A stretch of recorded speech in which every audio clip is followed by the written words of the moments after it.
새해는 하나님께서 우리 모두에게 무상으로 내려주신 축복의 선물입니다. 모든 사람이 예외 없이 우리 인생의 통장에 12달 365일 시간으로 계산하면 8,760시간을 입금시켜 주셨습니다.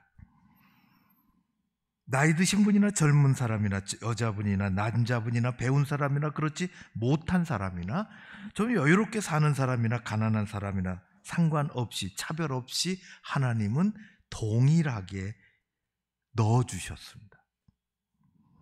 우리가 별일이 없으면 한 해 동안 사용할 자본금이 생긴 것입니다. 남에게 빌려줄 수도 없고 남에게 빌려올 수도 없습니다. 이제 우리가 하기 나름입니다. 12달을 우리나라 달력은 1월, 2월 순서로 돼 있어요. 그러면 끄트머리 달력은 12월이잖아요. 재미가 없어요. 영어는 그래도 이름이 붙어 있어요. First month 그렇게 안 하잖아요. January 이 이유가 있어요. January 하는. 그래서 우리나라 어떤 그룹에서 우리나라는 달력이 재미가 없다. 순서냐. 이름을 짓자. 통용은 안 됐지만은 저는 그런 달력을 받아본 적도 있습니다. 1월은 해오름달, 2월은 시샘달, 3월은 물오름달, 그렇게 해서 12월까지 지어져 있습니다. 인디언의 아리카라족은 1월을 일컬어서 마음 깊은 곳에 머무는 달이라고 이름을 줬다는 것입니다. 인디언들 결혼하는데 시나 자연을 대하는 것이나 대단히 깊습니다. 어렸을 때 영화 보면 왜 나쁜 사람들만 인 줄 알았어요. 얼굴에 이상한 문양 그리고 그렇지 않 그들의 자연에서 얻는 영감은 굉장히 깊습니다. 마음 깊은 곳에 머무는 달 1월 한 해의 첫 달을 새로운 생각을 품고 마음 깊숙한 곳에서 뜸을 들인다 할까요? 결심하고 그렇게 나가는 달이라는 거죠. 예사롭지 않은 이름인데요. 우리 인생을 배에 비유하면 잔잔한 호수에 띄워놓은 배라기보다는 큰 바다 위에 띄워놓는 배라고 할 수 있습니다. 오늘 우리 전체 우리 기도회의 주제가 소망의 항구를 향하여입니다. 오늘 읽은 23절에서 말씀을 쭉 보면은 그림같이 펼쳐져요. 배는 바다에 띄우고 큰 물에서 일하는 사람이 나옵니다. 호수에서 낚싯배 띄우는 사람과 큰 바다에서 그 큰 배를 띄우는 사람이 다르다는 거예요. 큰 물에서 일하는 자가 큰 물에서 일해야 거기 24절에 하나님의 행하신 일과 더 나아가면은 그분의 기이한 일을 어디서 볼 수 있느냐? 잔잔한 호수가 아니라 물이 좀 출렁거리고 또 위험이 온다 할지라도 그런 바다에서 만날 수 있다는 것입니다. 그래서 그런 바다에서 일하다 보면 오늘 읽은 말씀이 광풍도 일어나고 그래서 사람들이 너무너무 힘들고 대굴대굴 구르기도 하고 그런데 거기서 끝나느냐?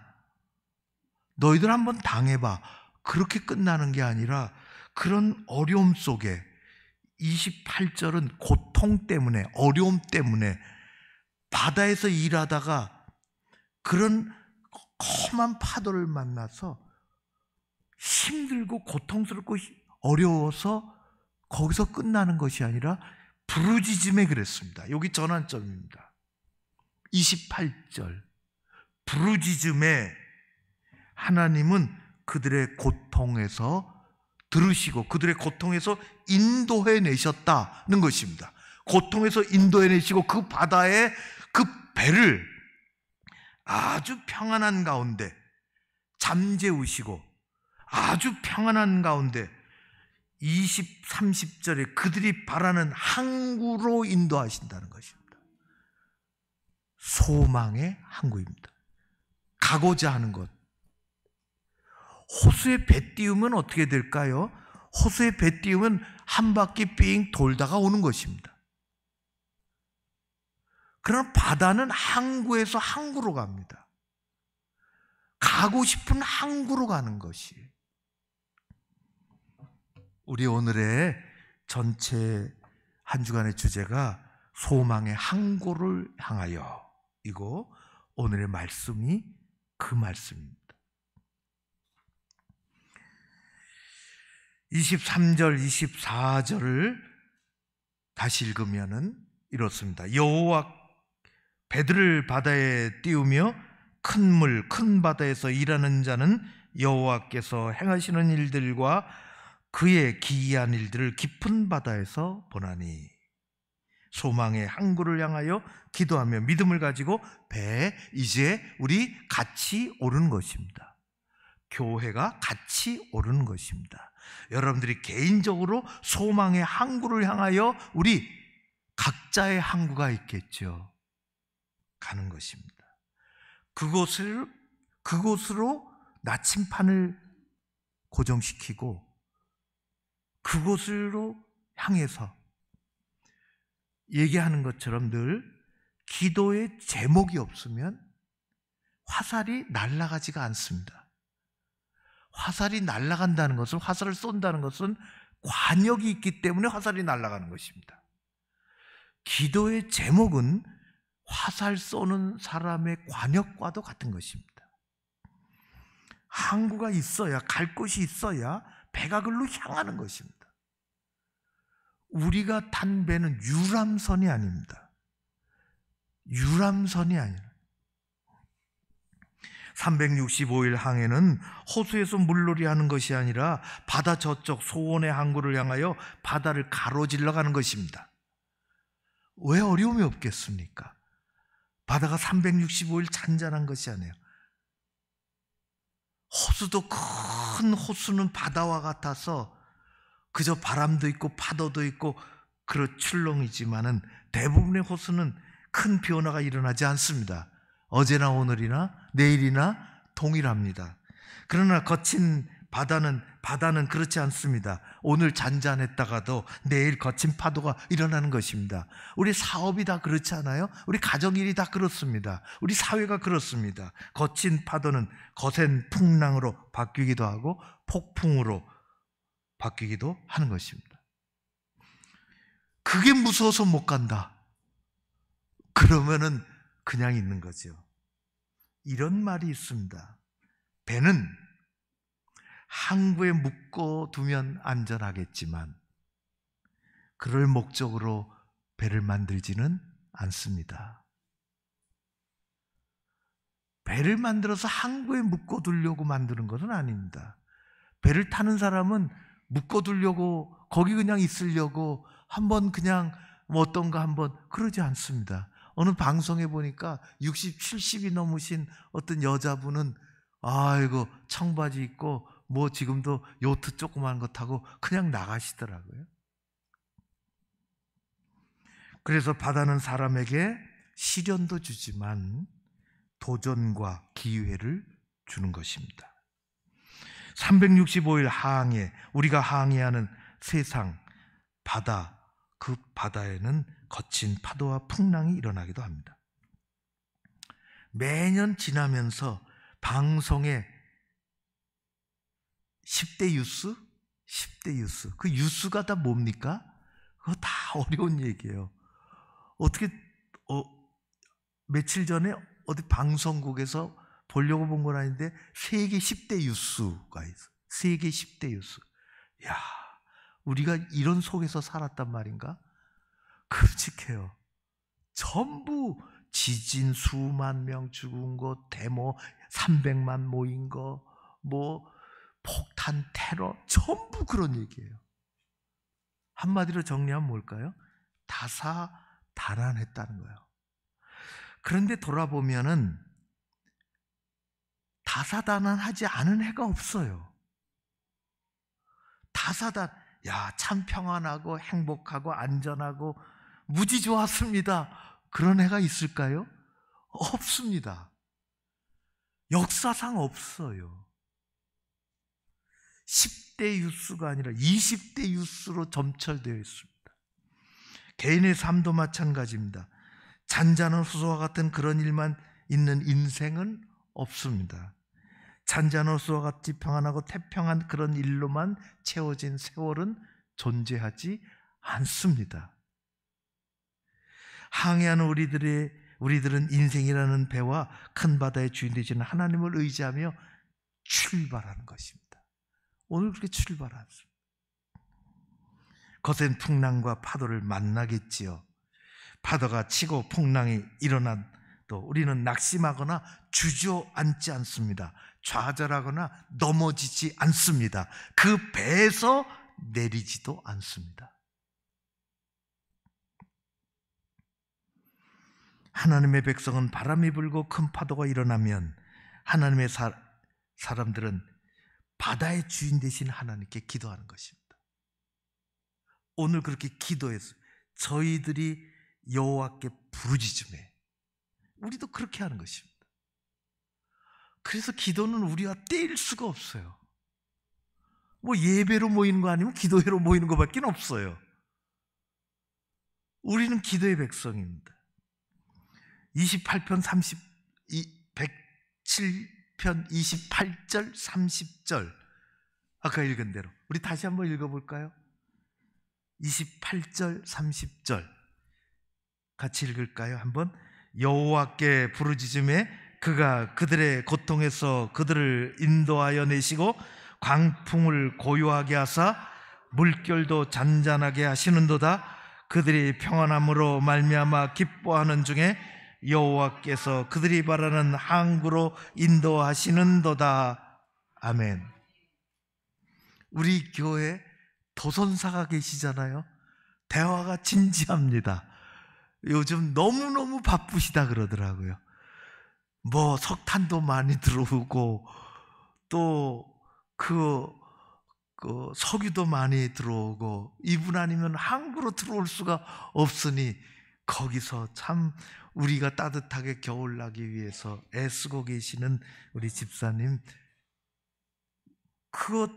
저 대상을 건너오고 뭐 어디 저 인도양을 건너오고 그 전쟁 난 곳을 뚫어서 뭐 저 남쪽으로 돌아서 오고 어떻게 했건 선장이 얼마나 마음이 편안할까요? 이 대한해협을 지나서 이렇게 올라오고 항구가 보이고 그러면 얼마나 좋을까요? 그 말씀입니다. 이런 일들은 잔잔한 호수에서 일어나는 일이 아니라 거친 바람과 풍랑이 일어나는 바다에서 일어나는 일입니다.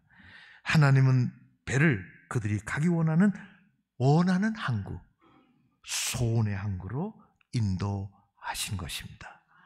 우리 한 해가 그렇게 되었으면 좋겠습니다. 그렇게 될 줄로 믿습니다. 개인적으로, 교회적으로 그렇게 되기를 원합니다.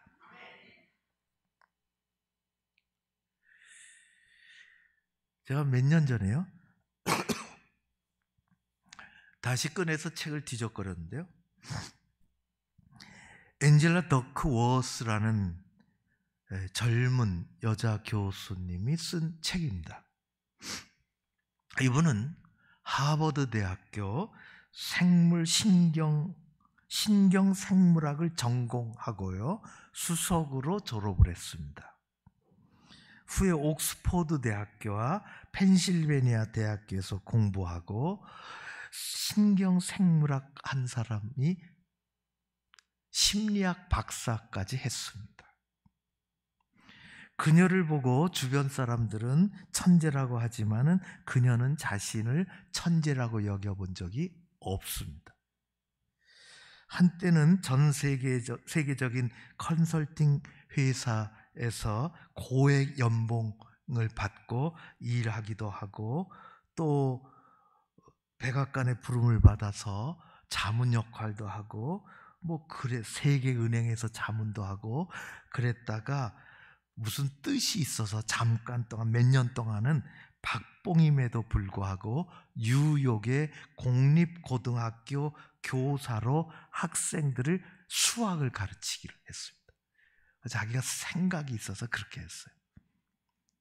그래서 아이들을 상담도 하고 수학도 가르치고 하는데, 선생님 앞에 성적이 좋은 아이, 성적이 그렇지 않은 아이, 또 미국에는 성적만 갖고 하는 건 아니니까. 그런데 왜 이런 차이가 날까? 어떤 애는 뭘 하는데, 그럼 공부하는데, 또 무슨 활동 그럼 하는데 왜 이런 차이가 날까 하는 것에 이분이 집중을 했어요. 그래서 이건 사람의 IQ가 아니라, 자기를 천재라고 약간 부르는데, 고등학교 내 사랑하는 아이들 보니까 IQ 때문이 아니라 그 위에 뭐가 있다는 것을 알게 되고 연구를 시작합니다. 그래서 쓴 책이, 제가 그때 읽은 책인데요, 영어로는 G 대문자로 RIT입니다. 약자가 아니고요. 그 뜻은 그릿이죠. 그릿. 영어 잘 쓰지 않는 단어인데 티끌, 작은 돌이라는 뜻도 있고, 그릿은 근성, 용기, 집념, 투지, 그런 뜻이 있습니다. 근데 그분이 거기서부터 연구를 시작해서 사회에 많은 연구를 하고 웨스트 포인트를 연구합니다. 최근에 저의 가까운 장로님의 손자가 웨스트 포인트를 고1서부터 목표를 두고, 미국 전국에 있는 웨스트 포인트 가려면 고1서부터 염두에 두고 하지 않습니까?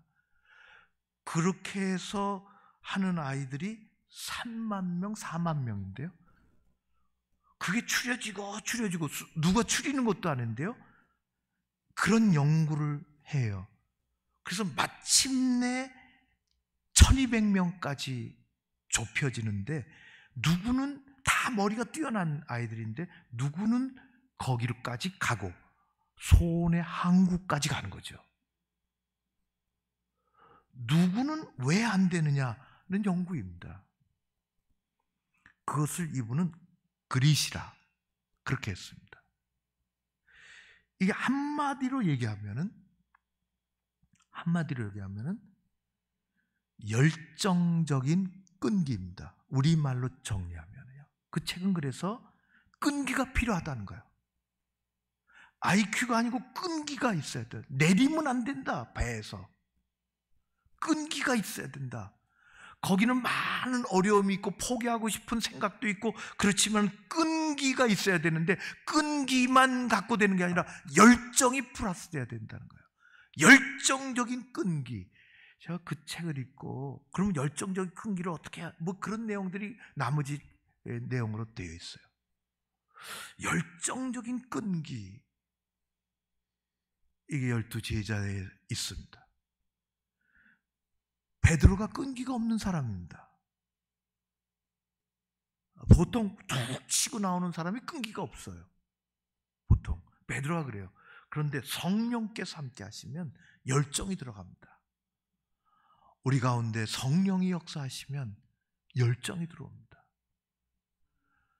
그 영어의 열정은 순교하고 단어가 똑같습니다.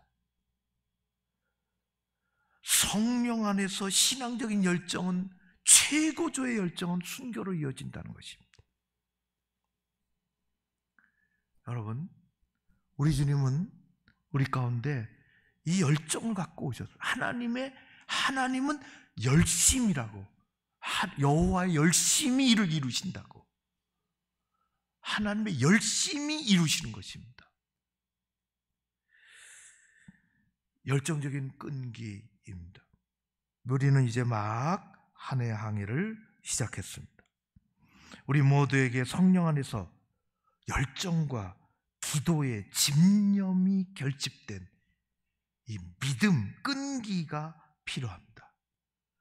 열정적인 끈기가 오늘 살아가는 우리에게 필요한 것입니다.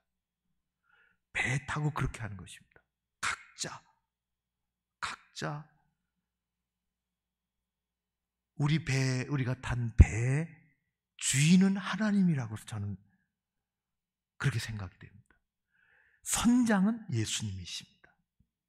우리는 1등 기관사, 그 배에서 나눠서 일하는 사람들입니다.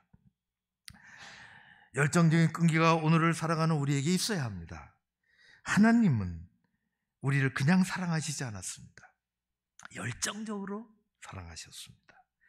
하나님 외아들 예수 그리스도를 우리 보내주시기까지 사랑하셨습니다. 십자가에 돌아가시고 죽은 자 가운데서 부활하셨죠.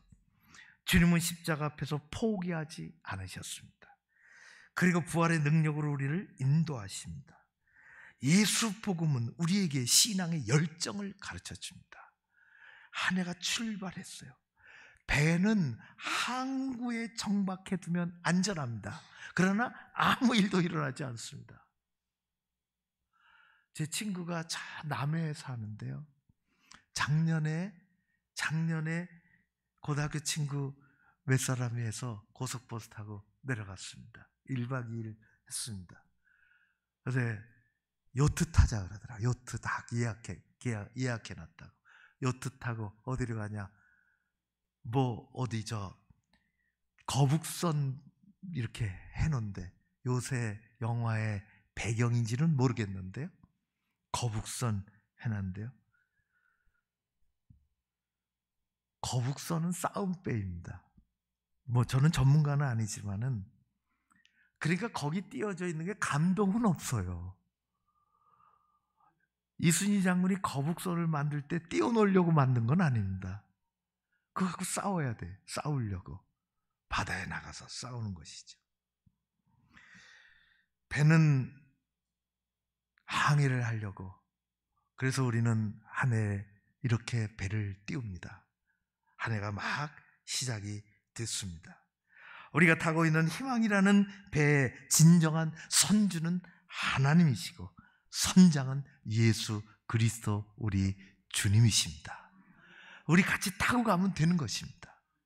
같이 타고 가면 주님이 여기서 이거 하라 그러면 그거 하고, 끈기 있게 끝까지 내리지 말고, 또 개인적으로 희망의 배를 타기를 원하면 내 인생의 올해의 목표를 정해놓고 소망이라는 항구를 향하여 한 해 배를, 바다를 가로질러 우리 주님과 그 배에 올라 같이 가는 저와 여러분이 되어지시기를 바랍니다.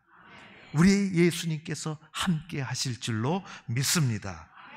말씀을 붙잡고 믿음을 가지고 기도하며 열정적인 끈기를 가지고 나아가면 언제고 우리 주님 하나님 다 인도하셔서 희망의 항구, 바라는 그 항구로 가게 되고 도착해서 정말 감사가 더 많아지는 그런 2024년 한 해가 될 줄로 믿습니다. 좋으신 아버지 하나님, 그분이 인도하십니다. 소원의 항구를, 소망의 항구를 향하여 우리 모두 배 띄워 같이 나아가는 저와 여러분 개인, 그리고 여러분의 가정, 여러분의 사업, 교회 공동체에 그렇게 되어질 줄로 믿습니다. 고마우신 아버지 하나님,